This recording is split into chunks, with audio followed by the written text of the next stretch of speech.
Hey guys, welcome BHP Live. It is Thursday night, and I got the Matthews bows came in today, so I was gonna unbox those with you guys right here. I just started cutting them open a little bit, show you what we have here, and then unfortunately I can't get into the studio this week, so I'm gonna have to do the videos in my backyard, I think. So I do want to get them on the market as fast as I can because people are going to want to hear about this bow and see it. So I figured it'd be a fun video tonight to just kind of do an unboxing with you guys, take a look at it, and see what it looks like. So let's check out what Matthew sent me. They sent me 2 boxes, so there's obviously 2 bows in here. Hopefully, or maybe maybe one's just a ton of accessories. So let's see. It looks like there is an open package and SCS kit in here. I'm assuming it's already on the bow. Put that aside here. Let's see what we got. Oh, it's always fun to get a new bow in the mail. I don't know about you guys, but it's just kind of exciting. And let's see, this is like a nice big kit here.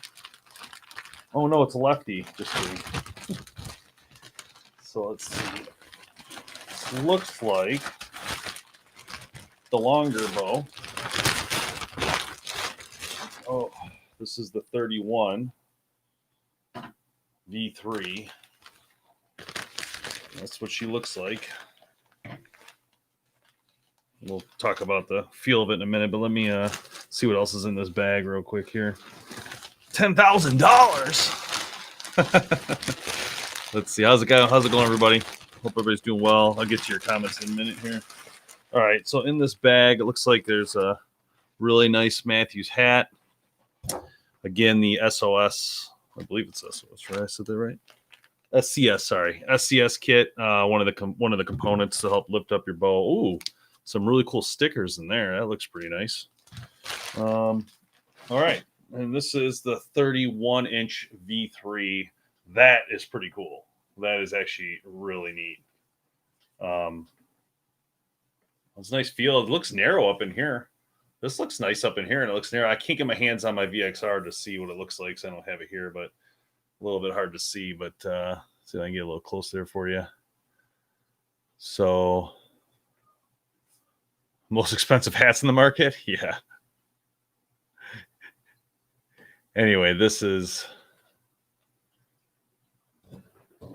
what it looks like. So again, the 31, which I think most people would probably do. I don't know if this is, if it's in the box maybe, or if they send in that separate, or you have to buy it separate. I don't know how that works. I would assume it'd be in there. Looks like it's a spot for harmonic dampener, or maybe because it's like a prototype one to me or something. I don't see it in there though. I don't. Well, maybe there might be something in there. Hold on. Let's see here. This is going to be fun. Oh, something hit me. Yeah, there's something in here. Oh no, this looks like the SCS, one of the components. Maybe that's supposed to mount somewhere. I don't know. Don't know where that's supposed to go. Not exactly sure, but I'll figure it out. So there's that. I'm not sure why there's no dampener though. I don't know if that was just an error or if you have to buy it separate. I don't know the answer. Maybe you guys know. Maybe. Let's see. Yeah, Christmas comes early every year, Todd. I'm used to that. All right, so that's the 31. And as we talked about in that last episode, it's the same cam as the VXR, but the pocket was a little different. The limbs were different. And that system there, what's we got here? So there's an SCS kit, a new one. Looks like they might just threw that one in there because they thought part of it was in there for me. Either way, it's fine. All right, let's see. Here's another V3. And this, I would assume, is the short model. Oh, so that one does have a dampener, so I think that was just a clerical error there. I'll have to call them to see what that's all about. Maybe they just didn't want to give me the mic dampener. I don't even know if that's called a mic dampener anymore. Look at that. Here's the, I believe this is the 27. Yeah, look at that little guy. Holy cow. That is cool. That is cool. Very, very small. Wow. That is really nice. Got that nice old Matthews grip. So that feels really nice. Tiny, tiny bow. Again, that's pretty cool how they went straight down like that. It's got some monkey tails on it there. But remember we talked about that in the video the other day. It didn't look like they're on there, but they are on there. Yeah, cool, man. It looks good. I mean, this is, again, we talk about frame, rise of design and how it looks, like a Matthews bow. And I think that's what they kept to. This is in Realtree. It looks really good. And I'll try to film the video tomorrow for you guys so you get better the up close, and personal and the shots and all that. But I do have to talk to them and understand why the harmonic's not in that other one. But big old pockets here, nice cutouts, looks really good. It's almost like it's hollow in the middle because they have so many cutouts going through. It's actually machined extremely well. That is a wide pocket too. Look at that compared to, it's hard to see there, sorry. Try to get a little closer for you guys. Yeah, that's cool. Yeah, Justin, I mean, it's one of those things where you should just try everything, get your hands on different bows. I mean, that's a great point you're making,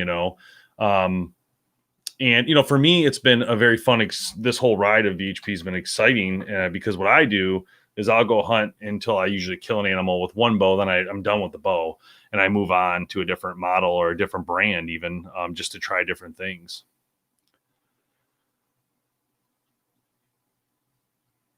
I mean, I don't know, Ben, every company's going to say that the new tech is better than the old tech, but let's be honest, the old tech was really good. So I'm not so sure it necessarily is going to change a ton compared to what you're used to or what the other models had. I'm sure the new tech's going to help with something, but then again, you have to have new tech or you're dead in the water. So they have to come up with new ideas all the time. And will it make it better or worse? It's really hard to tell, honestly, until people start hunting with this bow and get a feel for what they like. I do want to show you guys something, though. The monstrous difference here between them. And I mean, look at that. It's crazy. 31 to 27. So I think I got them about level down here. They're now they're perfectly level. So there you go. I mean, that's a big, big difference. Again, this is the new V3. If you're just joining us from Matthews, just got these just now. I just unboxed them with you guys here. I'll work on the video tomorrow and this weekend. Try to launch it by Sunday or Monday, but just going to help get you a little more detail. It's going to be hard for me to get the full video because I'm not really in the studio this week or weekend due to quarantining, which is always fun. But we'll see what we can do and get you guys. I am curious to shoot the 31. I'm very excited to see if it seems more stable or seems a little different. Obviously, it's a little bit faster. But at the end of the day, I mean, if I was choosing one of these bows to hunt with, I would absolutely do the 27. That's just me. I think personally, I like short bows. We've talked about that time and time again for me. But, I'm not in the business of just shooting bows all day. That's not what I do. But if I was going to shoot a bow like a lot, like every day, if I was buying my bow, not for hunting, but hunting and shooting more, I would definitely do the 31. But I'm not as much of a shooter, a daily shooter as I would love to be. But so my whole thing is it's business. So I go out there, I'm going for meat. I want that meat. So I'm going out there with the thing, in my opinion, the size that's going to get me closer to the game, less mistakes, less hitting branches or anything in my way. I want the shortest thing I can get that's going to get the job done. Looks good. And I don't know if you guys remember the no cam, but when Matthews did that no cam, it was a very interesting idea, right? And people have said, the no cam actually had some historical things. I think Darton had a no cam concept years before, SL50 or something. And but anyway, it was super smooth. I mean, you really couldn't take that part away from it. It might not have been as a hard hitter as a dual cam type thing, but as you see, what I was getting to with my point is you can see that has pieces of that still in the cam today. You can see those little circles in there. It's a little bit hard to see, maybe the light here. You can see those little circles in the cam. That's kind of what the no cam was like, just those little circles without having the giant cams on it. So pretty cool.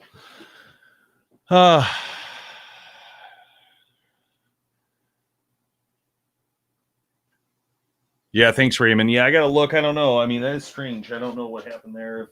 If it's in here somewhere, maybe this is the second bag. I think maybe it's in the bag. Oh, wait a minute. Oh, it's in the bag. Yes, stinks it fell out, though. I don't know why it would fall out. This looks like a newer harmonic dampener. Was this in the VXR? This looks like a little bit newer than the past one I remember. I don't remember seeing this new one last year, but maybe I'm wrong. It's hard to tell. There's so many different bows. But I know, I mean, obviously they have that same look to it. That's cool. That's a nice, let's put it in. So that's the 31. And, well, I'm glad it's in there. At least I don't have to wait for another one. It's been hard to do the video without it. It look like amateur hour over here.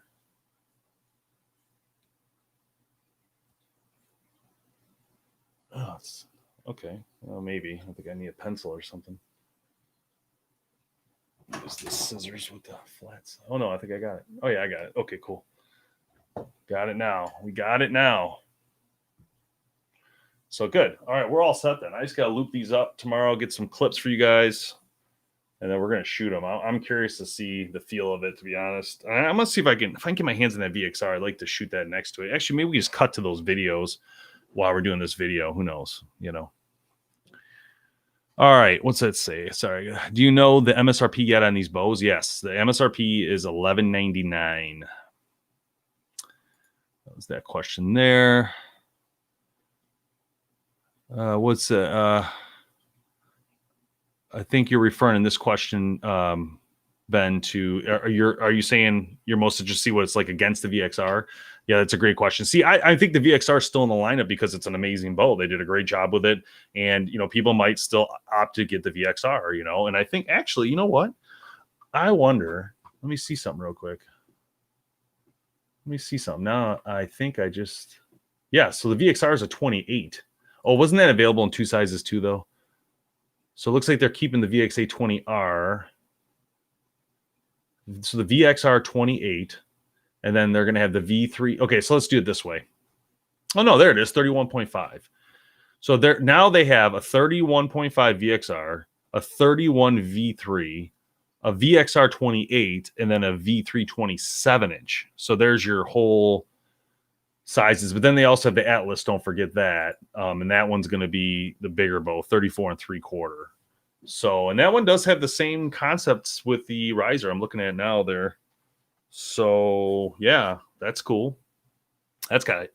Wait a minute, which brace height's this? That Atlas is 7 3/4. What is this one? 6-inch. Okay, so that's what I thought. That's more of the standard size. So I will say it's interesting because I think, correct me if I'm wrong, but I'm pretty sure Matthews was the first company to start doing the shorter limb concept, and then a lot of people start doing that as well, and then a huge cam, short limb, huge cam. All right, let me go back to this. Hey, how you doing?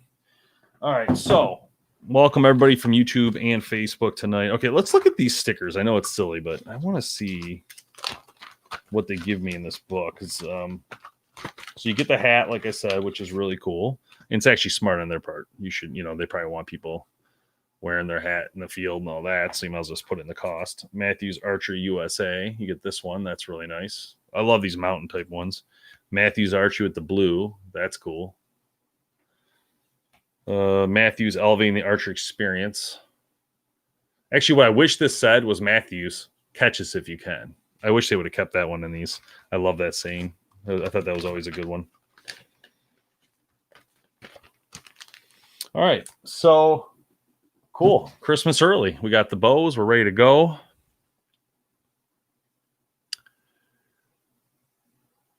Oh, thanks. Yeah, I like to be useless as a reviewer, so I appreciate that.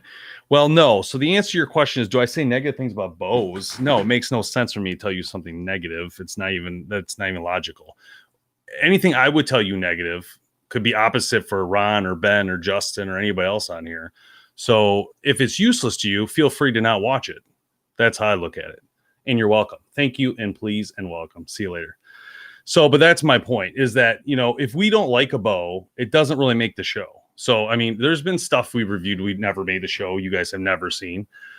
So it just depends on the product. Sometimes there'll be something wrong with things. And we've had crossbows shoot by themselves. Those videos never came out. We went back to those companies, worked out the issues with them. It's just how it goes. But for anybody to sit there and say, "Oh, this sucks about a bow," or "This sucks," and you're watching the wrong channel, because we're not in the business of talking smack about any companies. That's not a good thing for anybody. So yeah, be real. So thanks, Ben. Yeah, our reviews are, like I said, ours are more, you got to look at it like a review. It's more of a standard review. It's not meant for me to give you my personal opinion in detail, because my opinion is not going to be the same as Ben's or anybody else's. So, no point in giving detail that, in my opinion, most users aren't going to want. I mean, I don't want to be that person that turns someone off to a bow because I don't like the grip. It makes no sense. So everybody's gonna have different opinions. Anyway, I agree. That's the problem, Dan. It is about the feel, and it's, unless you go to the shop to do it, you put yourself at disadvantage. One of the things that we built this thing on was the whole concept of watch the video. If you're interested in that bow, let's say it's a PSC or a Bowtech, whatever, you're interested in the bow, and nowadays, a lot of people, some people live close to an archery shop, right? So let's keep it simple. Some people live close to archery shop, and some live 50 miles, 20 miles, 100 miles from an archery shop. So in order for them to see the bow, they watch our video, and that'll entice them either A, to continue looking for the bow, or B, I don't really like the way it shoots, or I don't like the sound of it, I don't like the way it looks, I don't like this or that. Then you make your decision. It's really just a help you see the product in detail and understand it and get some sort of review from outside organization rather than just the company themselves. Sure, you could use that, but the whole concept here is just, if you want to go, if you're interested in that model, check it out. And if you have some enticement to go buy it, awesome. Then drive your 50 miles and spend your money on your gas to get there. If you're looking for a review where I'm just going to sit there and say, this is bow's garbage and this bow's great, I mean, that's silly. That you're not, nothing good's going to come from that. Companies won't work with us. I mean, that's just how it goes. You're not going to be able to do that and sustain anything. If I wanted to go to a shop and be a slave to a shop, and then they give me a bow review and I have to do all this stuff for them, I ain't doing that. That's just silly. So.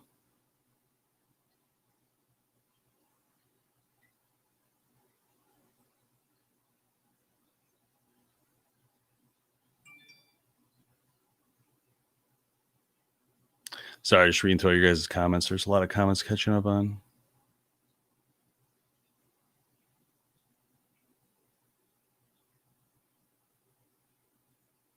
Brian, I would definitely get you your pro shop. That's going to fix your issue. It's going to be too hard for me to walk through that here.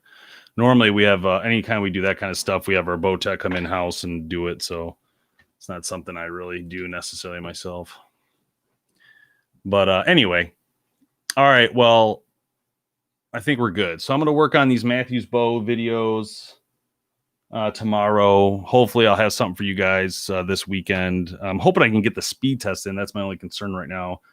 I'm not sure I'll be able to do that in this first video. I might have to take a little more time. But anyway. Hey, how's it going, Steve? Sorry, just missed. You might have to rewatch it, but we did just kind of unbox these two Matthews V3s. Pretty sweet. So anyway, all right, guys, thanks for watching. Appreciate it. And we'll see you next time on BHP Live. See ya. Thoughts on, sorry, I'll answer this real quick, Dan. Sorry, I just saw your comment. Thoughts on Prime, Hoyt, Tech coming, what's left? Yeah, so Hoyt's still coming, but I don't think you're going to see that till January. I think you might see more out of Bowtech. Prime, I haven't heard anything out of their camp, to be honest. But Prime hasn't really taken part in our bow reviews, so it's hard for me to speak to Prime, unfortunately.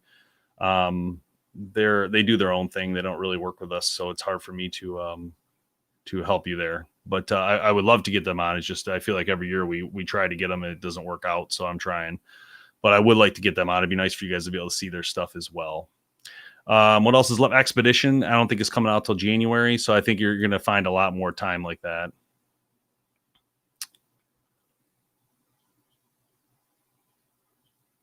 Yeah, I'll try to add that, Ben, if I can. I'll try to get that VXR in there. I'll work on it. Yeah, all right, guys, have a good night. Thanks a lot for all the comments and everything and chatting. All right, we'll see you guys. Thanks.